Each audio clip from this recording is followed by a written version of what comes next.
So shalom, praise the Lord. प्रभु आप सबको आशीष दे, अपने अनुग्रह अपने प्रेम से भर के रखे। मनुष्य जाति जिसे परमेश्वर ने अपने हाथों से रचा और बनाया, अपनी जीवन की सांसें उसमें फूकी और परमेश्वर ने अपने स्वरूप में मनुष्य को बनाया, इस पृथ्वी का उसे ईश्वर कहा और सब कुछ मनुष्य को गिफ्ट के तौर पर दे दिया। लेकिन मनुष्य की वादा खिलाफी जो थी अदन की वाटिका से चली और देखते ही देखते मनुष्य जाति शैतानी स्वभाव से इस तरह से घिर गई, ऐसे शैतानी स्वभाव पर आ गई कि परमेश्वर की जो स्वरूप का अंश था उसमें वो पूरी तरह से मिट गया। अब मनुष्य में सिर्फ शैतानी स्वभाव आ गया, शैतानी चरित्र आ गया, शैतानी सोच आ गई, शैतानी तौर तरीके आ गए, फ्रॉड आ गया, धोखा आ गया, बुराई आ गई, घमंड आ गया, लोभ और लालच आ गया। और देखते ही देखते आज के दौर पर हम देखते हैं कि दुनिया सबसे ज़्यादा स्वार्थी, घमंडी, लोभी, लालची और पत्थर दिल हो चुकी है। रिश्तों की कोई अहमियत नहीं है, अपनेपन की कोई अहमियत नहीं है, भावनाएं नहीं, इमोशंस नहीं। जब इंसान के दिल पर अपनों के लिए, अपनी फैमिली के लिए, अपने रिश्तों के लिए फीलिंग्स नहीं हैं, वो जज्बात नहीं, वो एहसास नहीं है, तो आप बताइए परमेश्वर तो आज के दौर पर है ही नहीं। वो दौर जब परमेश्वर लोगों को गाइड करता था, जब यीशु मसीह रूबरू था, जब परमेश्वर के जो डिसाइपल थे, यीशु मसीह के जो चेले थे, वो काम कर रहे थे। देखते ही देखते दुनिया आधुनिक हो गई। मशीनरी, साइंस और टेक्नोलॉजी ने इस तरह से दुनिया को घेर लिया कि इंसान जो है वो पूरा साइंस पर और टेक्नोलॉजी पर डिपेंड हो गया, निर्भर हो गया। और जैसे ही जितना ही वो निर्भर होने लगा, परमेश्वर की अहमियत को वो अपनी नज़रों में बहुत ही छोटा, सीमित और बेकार किस्म का मानने लगा। उसके लिए ये सिर्फ किस्से, कहानी और पुराने समय की सिर्फ वो स्टोरियां हैं जो शायद उसको थोड़ा बहुत एंटरटेन करती हैं, लेकिन वो उसके साथ अपना समय बिताना नहीं चाहता, क्योंकि उसके पास संसार में बिताने के लिए, समय बिताने के लिए इतना कुछ है, इतना कुछ है कि उसके पास फुर्सत नहीं कि परमेश्वर जैसी हस्ती जिसने उसको रचा, जिसने उसको बनाया, वो उसके बारे में सोच सके या उसमें वो दिलचस्पी ले सके, इंटरेस्ट ले सके। ये सबसे भयानक पल मनुष्य जाति का है। मनुष्य इस कदर पत्थर दिल हो चुका है कि मांस का दिल उसकी जगह पे नहीं है, दिल की जगह में, और पत्थर दिल हो चुका है। क्या आपके भीतर वाकई, अगर आप अपने आप को मसीह कहते हैं, बिलीवर कहते हैं, विश्वासी कहते हैं, क्या आपके भीतर वो जज्बात उमड़ते हैं, वो भावनाएं उमड़ती हैं, वो जज्बात, वो फीलिंग्स, वो इमोशंस क्या लहरें मारती हैं परमेश्वर के लिए? क्या आपके भीतर वो एहसास जागते हैं? क्या आप तड़पते हैं? क्या आप रोते हैं? क्या आपके अंदर वो जील, वो तड़प पैदा होती है परमेश्वर के लिए? मसीह यीशु ने जो किया, उसकी भावनाएं क्या आपके भीतर आंसू पैदा करती है? क्या आपके भीतर एक खून खोलता है? यीशु मसीह के उन महान कामों के बावजूद शैतानी दुनिया ने किस तरह से इस दुनिया को हड़प लिया है। हम अपने आप को मसीह कहते हैं, विश्वासी कहते हैं। तकदीर की बात करूंगा, जो कि हमारी डिक्शनरी में तकदीर, किस्मत, डेस्टिनी की कोई वैल्यू नहीं है, लेकिन समझाने के लिए मैं ये बात कर रहा हूं कि आप वो तकदीर वाले शख्स इस दुनिया में पैदा हुए हैं जिसे यीशु मसीह ने कहा कि तू मेरा बेटा है, तू मेरी बेटी है। ये तकदीर, ये किस्मत है आपकी, वरना आप में, मुझ में ये बात सच है। दुनिया का कोई भी शख्स इस दुनिया में ऐसा नहीं हुआ जिसने अपनी काबिलियत और अपनी मेहनत से मसीहत को कमाया हो या उसने पाया हो। हर कोई इंसान पाप के दलदल में था और यीशु मसीह की कुर्बानी और उसके खून ने आपको, मुझे बचा लिया। ये आपकी तकदीर है, ये आपकी डेस्टिनी, आपकी किस्मत है, ये आपकी डेस्टिनी है कि आप यीशु मसीह को अपना प्रभु कह रहे हैं। इस दुनिया में बहुत कुछ ऐसा है जो लोग अंधविश्वास में, गड़बड़ी में, धोखे में, जादू टोट के टोने में, शैतान के वर्षी पर हैं, शैतान को पूछने वाले हैं, बहुत सारे तंत्रों में फंसे हुए हैं। आप और मैं भी हो सकते, लेकिन यीशु मसीह ने ऐसा नहीं होने दिया। और आपको बिना खबर हुए, आपके पास कोई टैलेंट और कोई खूबी ना होते हुए भी आपके भीतर परमेश्वर के आत्मा ने अपना अधिकार लिया, आपको वो समझ और शक्ति दी और आपको अपना बना लिया। और आज आप जिस प्रभु को अपना उद्धारकर्ता प्रभु कहते हैं, वो सिर्फ उसके रहम, उसकी दया, उसके अनुग्रह के द्वारा है। दोस्तों, ये आपकी भली किस्मत है, ये आपकी डेस्टिनी है, ये आपकी तकदीर है कि उन करोड़ों की गिनती में जो लोग व्यर्थता की चीजों के पीछे हैं, उसकी गिनती में आप नहीं आते हैं। आप वो शख्स हैं जिसे परमेश्वर ने उस भीड़ से चुनकर अलग करके अपनी महिमा के लिए रच दिया।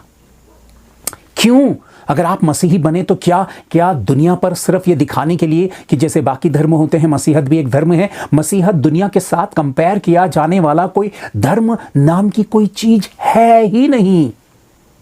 दोस्तों, अगर आप मसीहत में चुने जाते हैं तो संसार के साथ आपका कोई मेल नहीं, कोई तोल नहीं, कोई कंपैरिजन नहीं, कुछ भी नहीं, कोई भी तुलना नहीं। संसार जो पा रहा है, हासिल कर रहा है, जो योजनाएं बना रहा है, जो उसका तौर तरीका है, जीना, विवाह करना, बच्चे पैदा करना, फ्यूचर के बारे में सोचना, यह दुनियादारी।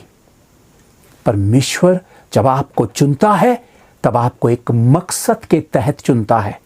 परमेश्वर अगर आपको विश्वासी बनाता है, अपना बेटा और बेटी बना रहा है और अपनी आराधना, अपनी महिमा करने का अधिकार दे रहा है, तो उसके पास आपके लिए एक मकसद है और उस मकसद को जानना, उस उद्देश्य को जानना आपकी मेरी जिम्मेदारी है। आप सिर्फ एक ऑर्डिनरी मसीह बनकर, सिर्फ एक दान देकर या चर्च में भीड़ इकट्ठा करके कलीसिया का एक हिस्सा बनके आप कोई महारत हासिल नहीं कर सकते। आप परमेश्वर पर कोई इंप्रेशन नहीं डाल सकते।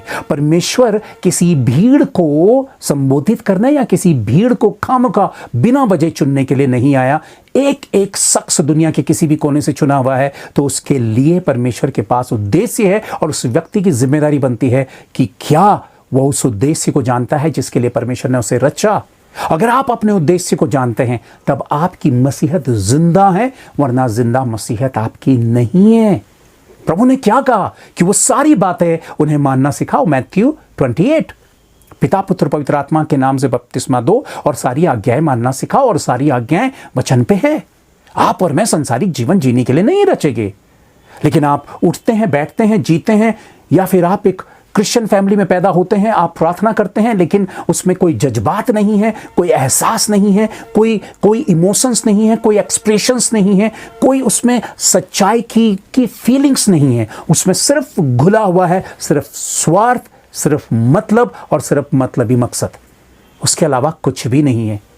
क्या वाकई मनुष्य जाति ने परमेश्वर का भय मानना छोड़ दिया? बहुत लंबे समय से छोड़ दिया है। और दुख की बात यह है कि मसीही समाज ने परमेश्वर का भय मानना छोड़ दिया। और इसीलिए यहूदी लोगों ने जब परमेश्वर का भय मानना छोड़ा तब वो तितर बितर हुए, तब वो गुलामी में गए, तब वो तबाह हुए। इतिहास गवाह है। परमेश्वर क्या है? क्या कभी आप सोचते हैं? क्या ऑर्डिनरी तरीके से आप उससे बात कर सकते हैं? क्या ऐसे ही कभी भी आप बैठकर घुटने टेकें या फिर बकर बकर कर सकते हैं? यहाँ पर मैं कुछ पलों के लिए जरा मेडिटेशन करिए, मनन करिए, एक कोने में जाकर सोचे कि परमेश्वर जैसी पवित्र हस्ती जिसका मुकाबला पृथ्वी मनुष्य जाति कर ही नहीं सकती, जिसका सामना कोई कर ही नहीं सकता। मूसा जब सिनाई पर्वत से नीचे उतरा था तो उसके चेहरे का तेज ऐसा था कि लोग देख नहीं सकते थे। वो तंबू के भीतर से बात करता था। आपके मेरे भीतर रोंगटे खड़े होने चाहिए, आपके मेरे भीतर भय पैदा होना चाहिए। और अगर भय नहीं है तो फिर आप आज्ञाकारी हो ही नहीं सकते। जब आप देखते हैं नीति वचन अध्याय 1 का 7, परमेश्वर का भय मानना बुद्धि का आरंभ है।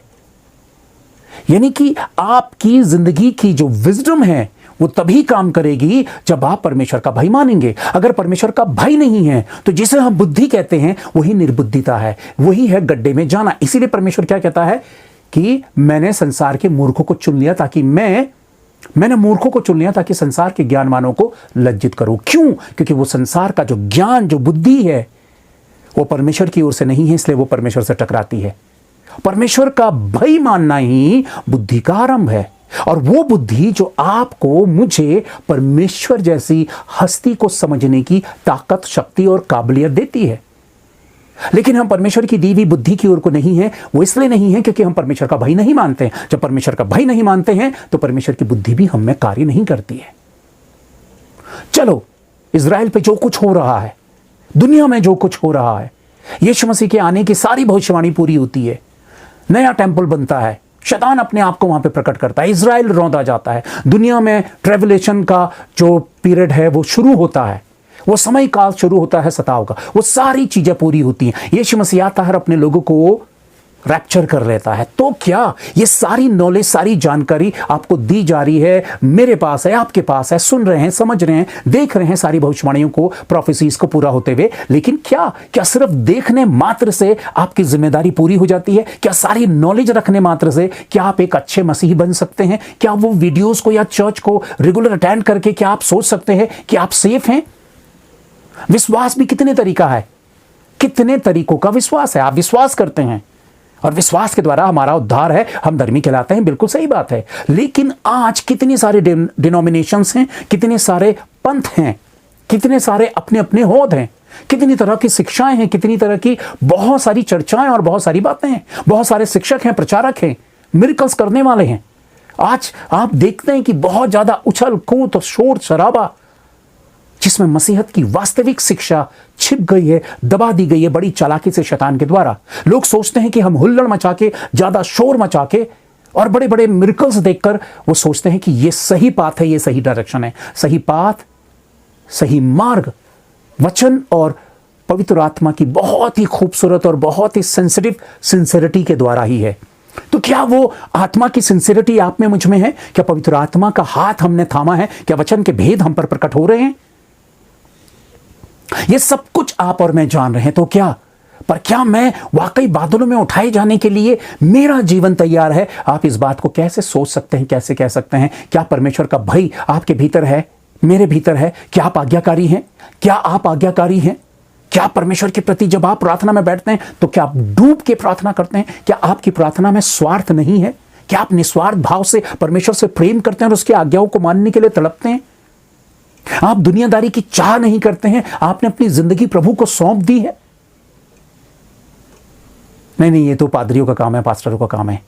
ये याद रखिए, हर मसीही व्यक्ति एक सेवक है, हर मसीही व्यक्ति से हिसाब लिया जाएगा। जब आप सबुपदेशक देखते हैं तो सबुपदेशक 12 का 13 वचन क्या कहता है? परमेश्वर का भय मान और उसकी आज्ञाओं का पालन कर, क्योंकि मनुष्य का संपूर्ण कर्तव्य यही है। परमेश्वर की आज्ञा को मानना, परमेश्वर का भय मानना, मनुष्य का संपूर्ण कर्तव्य यही है। मतलब अगर सारी चीजें पूरी की जाती हैं तो परमेश्वर का भय मानना। लेकिन आज भय खत्म हो गया, इंसान का दिल पत्थर का हो गया है। उसको झूठ बोलना, चालबाजी करना, चालाकी करना, फ्रॉड करना, धोखा देना और प्रभु से प्रार्थना भी करना, कलीसिया का हिस्सा भी बनना, मेंबर भी बनना। सावधान, तो मनुष्य को दिखाने के लिए अपने धर्म के काम ना करो, वरना अपने पिता से कुछ भी प्रतिफल नहीं पाओगे।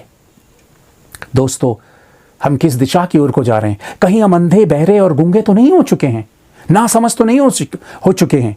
संसार के ईश्वर ने उनकी बुद्धि को अंधेर कर दिया ताकि वो समझते हुए भी ना समझे, देखते हुए भी ना देखें और सुनते हुए भी ना सुने, समझते हुए भी ना समझें। ये कैसा दौर है? ये शैतानी दौर है। क्या हम बिल्कुल, हमारी समझने और सोचने की शक्ति खत्म हो गई है? क्या हम इतने ज्यादा बावले हो चुके हैं दुनियादारी के उस रंग में, इतने रंग चुके हैं, या दुनियादारी में इतनी गहराई में इन्वॉल्व हो चुके हैं कि हमारे भीतर अब एहसास ही नहीं बचे हैं परमेश्वर को लेकर? उस दौर पर परमेश्वर प्रकट होता था और यीशु मसीह प्रकट होता था। आज के दौर में आधुनिकता है। क्या आधुनिकता ने मसीहत की वैल्यू को घटा दिया है? क्या टेक्नोलॉजी ने मसीहत की वैल्यू को घटा दिया है? क्या इस अट्रैक्शन ने, इस ग्लैमर ने, दुनियादारी ने, संसार की चमक दमक ने क्या परमेश्वर की वास्तविकता को मिटा दिया है? कई हद तक मैं कहूंगा हां, असर किया है। इसीलिए मसीहत शोर शराबे, ग्लैमर, कैमरे में सब कुछ शो अप करना, दिखावा, लोगों को अपनी ओर को खींचना, अपने साथ भीड़ इकट्ठा करना, हम बहुत ही खतरनाक जाल में फंसते चले जा रहे हैं। विश्वास कई तरीके का हो चुका है। उनमें से सही विश्वास क्या है? जो परमेश्वर की इच्छा के अनुसार वाला विश्वास है, या परमेश्वर के मसीह के द्वारा रिसीव और एक्सेप्ट किया जाने वाला विश्वास है।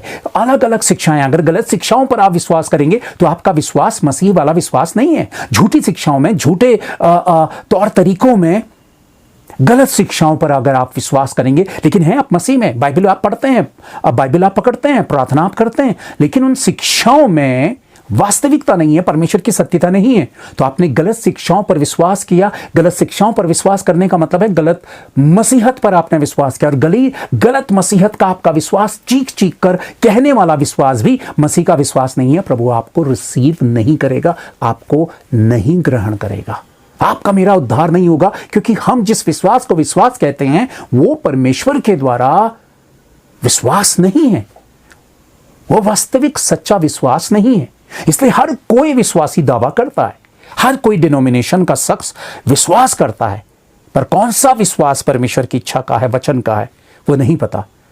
इसलिए हम बुरे दौर पर हैं, इसे मान लीजिए। अगर आपके भीतर भय नहीं है तो परमेश्वर से प्रार्थना करना शुरू करिए कि हे पिता, मुझे अपना भय मानना सिखा, क्योंकि यही मेरा कर्तव्य है। और परमेश्वर का भय मानने वाले हर बुराई से, हर गड़बड़ी से दूर होंगे। जिनके भीतर भय नहीं है वो मसीहत के सामने यहूदा कृति के समान उसके खिलाफ हो जाएंगे। और आज दुनिया ऐसी हो रही है, पत्थर दिल। उनके भीतर का भय खत्म हो चुका है, भय खत्म हो गया है और वो परमेश्वर के साथ रहते हुए भी परमेश्वर के खिलाफ हैं।